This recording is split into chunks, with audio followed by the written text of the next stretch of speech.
right, babies. It's that time again. Oh, yeah. Oh, yeah, baby.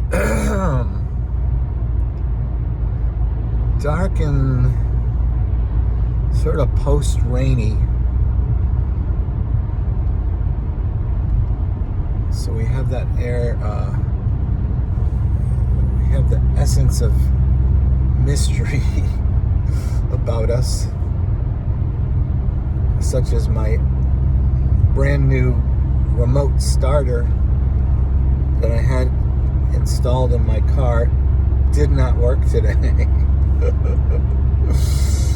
Oh, and it keeps coming, baby. Oh, yeah, and you gotta laugh, right? Because otherwise it's gonna get to you, and then it's gonna get on other people, and you don't want that. Oh, yeah, baby.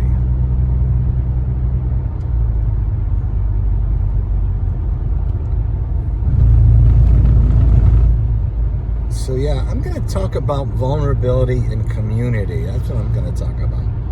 Because people don't seem to be getting that at work. Oh, my goodness, sweetness.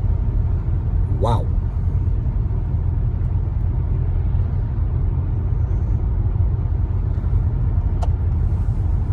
Well, for one, vulnerability, people look at that as a negative because they're only looking at it as, you know, you don't want to appear as like a victim where other people can easily prey on you. So that in that sense, you would be vulnerable to their schemes. That's not what we're talking about. When we're talking about community and the need for vulnerability, as well as in leadership, what we're talking about is to be self-reflective so that when you're problem solving, you don't default into blaming others. The first thing that should be happening is being reflective about ourselves and asking, did I miss a step somewhere? Did I miscommunicate? Is my focus off? Am I following sound principles?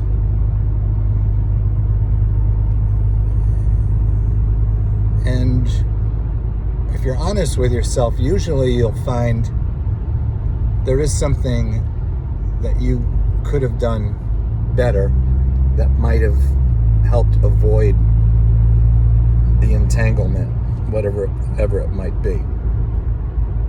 But because people are afraid to appear less than perfect, they don't value vulnerability and therefore are the main reason, if not one of the main reasons, why there is a problem. Hello. So what does that have to do with community? Well, if we're not owning up to our own place in the miscommunication or whatever it is, then we're failing to make a connection. And so by definition, that is disturbing the sense of community. Hello. So I tried to explain this to somebody yesterday, and they thought, they immediately, dismissed it. Like, as if, you're going to go up to somebody and say, hey, you need to be more vulnerable. No, it has nothing to do with anybody telling anyone anything.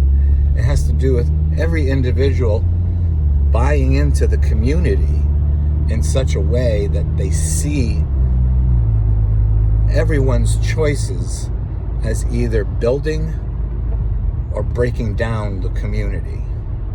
So you don't need anybody to tell you anything.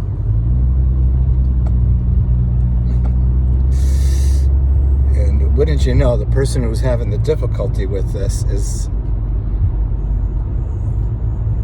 one of those people who is not self-reflective and often does blame others, or at least puts the focus on what somebody else needs to do, and almost never starts the thought process with, what could I have done better? So naturally, there was a disconnect there. And yeah. So yeah, baby.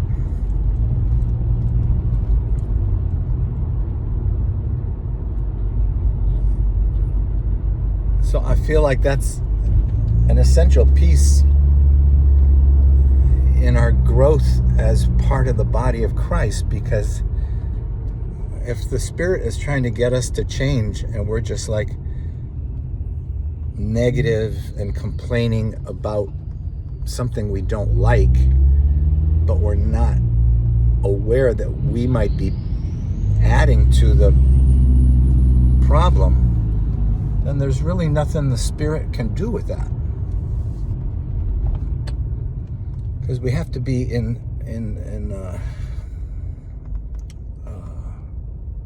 step with the Spirit. Oh yeah, baby. So if the Spirit is saying, hey, why don't you take a look at this?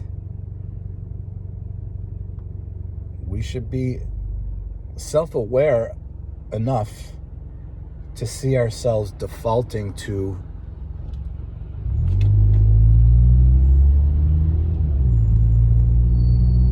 a distracted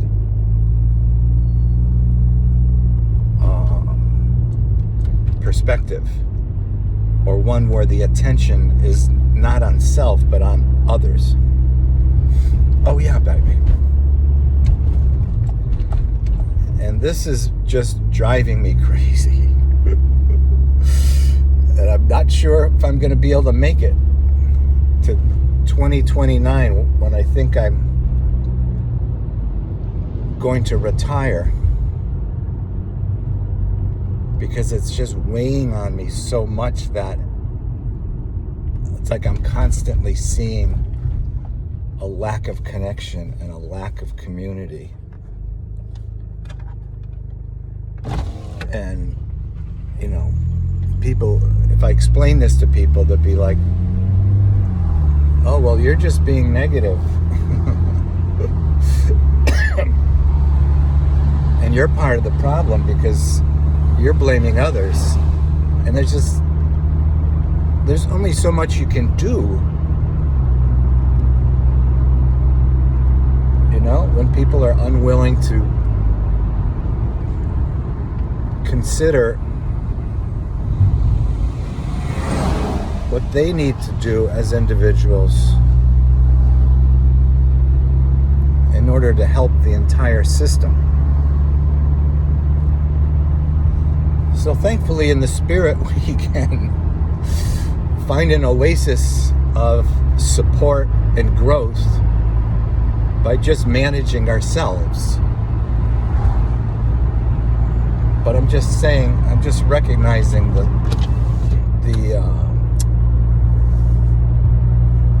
stress of that when you feel like you're one of just a few who are doing it. Yeah.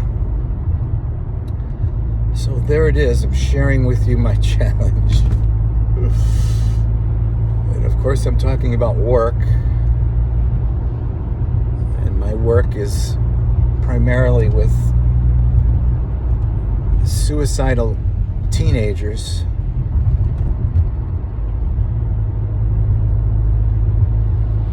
who you would think would be impervious or resistant to change.